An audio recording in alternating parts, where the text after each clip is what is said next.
Hello and welcome back to fashion and sewing academy. आज class 2 pattern making lectures में हम सीखेंगे कुछ terms related to pattern making subject. So please do like, share and subscribe my channel and don't forget to hit the bell icon to get the regular notifications and please do watch the video till the end. तो शुरू करते हैं।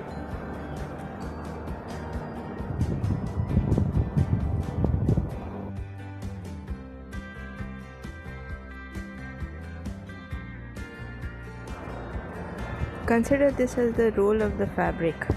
Role of a fabric, जैसे कि हम retail outlets में देखते हैं फैब्रिक के बड़े बड़े रोल्स, और जब कपड़ा खींचते हैं रोल से तो कुछ इस तरह से नज़र आता है। So let's imagine this as the roll of a fabric, any fabric. ये फैब्रिक की लेंथ है और ये फैब्रिक की विड्थ है। अगर आपने देखा होगा तो फैब्रिक के दोनों तरफ फर्मली वोवन एजेस होते हैं, जिसे हम सेल्वेज कहते हैं। टेक्निकल टर्म में इसे हम सेल्वेज कहते हैं। Selvage are firmly woven edges of the fabric that does not fray, मतलब वहाँ से धागा नहीं निकलता, वो फर्मली वोवन होते हैं।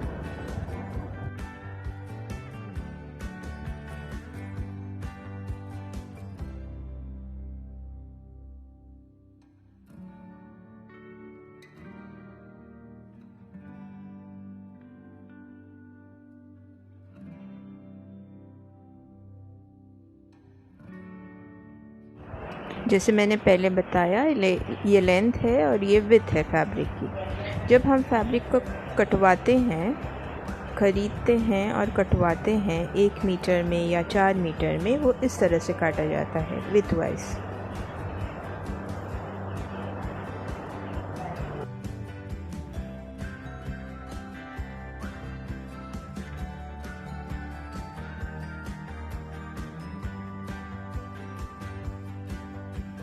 अब बात करते हैं हम कपड़े के वीव के बारे में।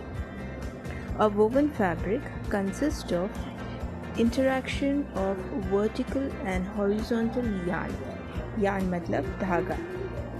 किसी भी कपड़े की बुनाई वर्टिकल एंड हॉरिजॉन्टल यार्न के इंटरैक्शन से बनती है। यार्न मतलब धागा।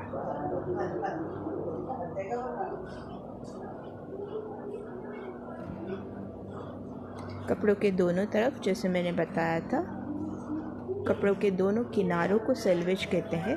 वर्टिकल किनारों को सेल्वेज कहते हैं। Selvage are firmly woven edges of the fabric. Vertical yarn runs parallel to the selvage. Vertical yarn is parallel to the selvage, जिसे हम warp yarn भी कहते हैं। And horizontal yarn runs from selvage to selvage, which is perpendicular to the selvage, and इसे हम weft yarn भी कहते हैं।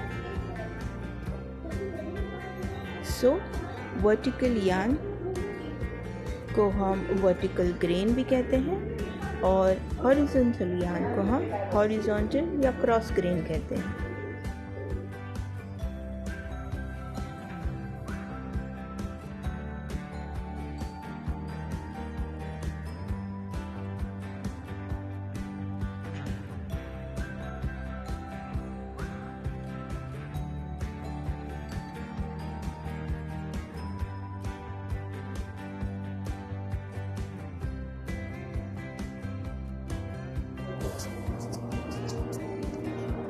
Now talking about the green line.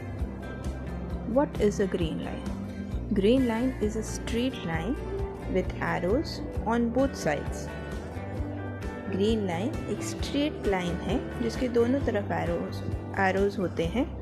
कभी कभी उसके एक ही तरफ arrow होता है, either up or down, and this depends upon the print of the fabric. So a green line is a straight line with arrowheads on both sides, or has a single arrowhead depending on the print of the fabric. Now there are 3 types of green lines. One, vertical green line, which is parallel to the selvage, which is also called as a straight or lengthwise green line. Second, is horizontal green line or cross green line which runs from selvage to selvage or is perpendicular to the selvage. And third is a bias green line which falls between the lengthwise and the crosswise green line. This, for example, this is a fabric. A green line which is parallel to the selvage is called as the vertical or the lengthwise green line.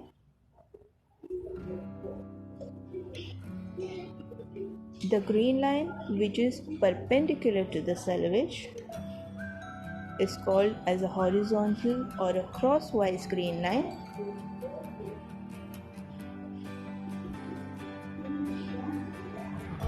And green line which falls between these two green lines, anywhere between these two green lines, is called as a bias green line. And full bias green line falls at 45-degree angle which is exactly in the middle of lengthwise and crosswise green line. इस 45-डिग्री angle पर कपड़ा maximum stretch होता है. बायस cut किए हुए कपड़ों को हम सर्कुलर स्कर्ट्स या पाइपिंग्स के लिए इस्तेमाल करते हैं. यहाँ कपड़ा मैक्सिमम स्ट्रेच होता है.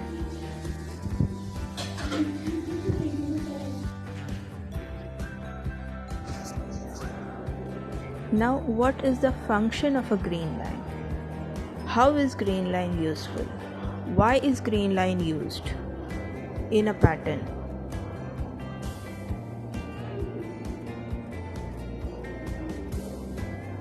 ग्रीन लाइन जो पैटर्न पे निकाला जाता है या बनाया जाता है, ग्रीन लाइन जो पैटर्न पे बनाया जाता है, indicates the placement of the pattern on the fabric. उससे हमें ये समझ में आता है कि पैटर्न को किस तरह से प्लेस करना है फैब्रिक पर कटिंग के लिए. फॉर एग्ज़ाम्पल, ये एक डेमोन्स्ट्रेशन है. ये मैंने एक पैटर्न काटा है फ्रंट बॉडी ब्लॉक का. एक छोटा सा पैटर्न है फ्रंट बॉडी ब्लॉक का ऑन फोल्ड.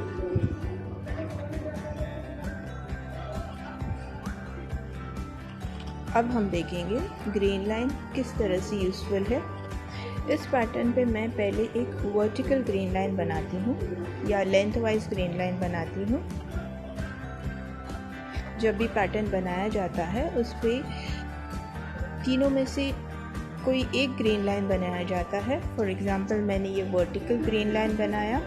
इससे ये समझ में आता है कि पैटर्न को किस तरह से कपड़े पर रखकर काटना है.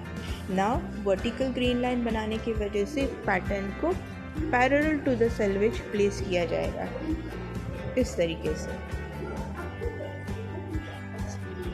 अब सेकेंड ग्रीन लाइन देखते हैं.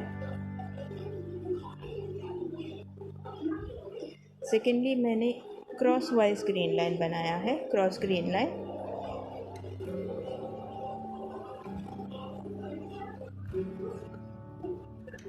जब इस तरह का ग्रीन लाइन पैटर्न पे बनाया जाता है तो पैटर्न को फैब्रिक पर perpendicular to the selvage place किया जाएगा इस तरीके से, परपेंडिकुलर टू द सेल्वेज. इस तरह कटे हुए गारमेंट्स का फिट बहुत ही अनकंफर्टेबल होता है. थर्ड ग्रीन लाइन देखते हैं हम, बायस ग्रीन लाइन. जब पैटर्न पे बायस ग्रीन लाइन बनाया जाता है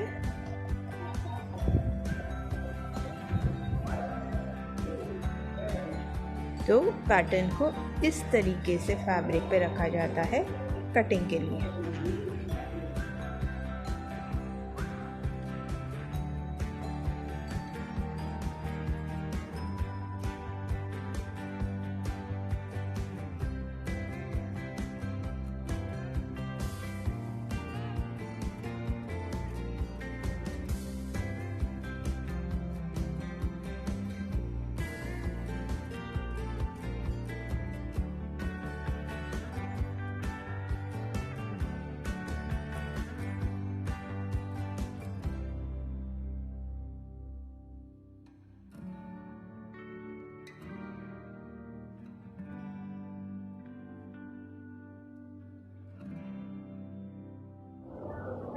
अब हम देखेंगे कि सिंगल एरो हेड की ग्रीन लाइन हम कब बनाते हैं और क्यों बनाते हैं। ये मैंने एक फैब्रिक का पीस बनाया है जिस पे मैं प्रिंट बनाऊंगी ड्रॉप्स की, और ये वन वे फेसिंग होंगे, अपवर्ड फेसिंग, कुछ इस तरीके से।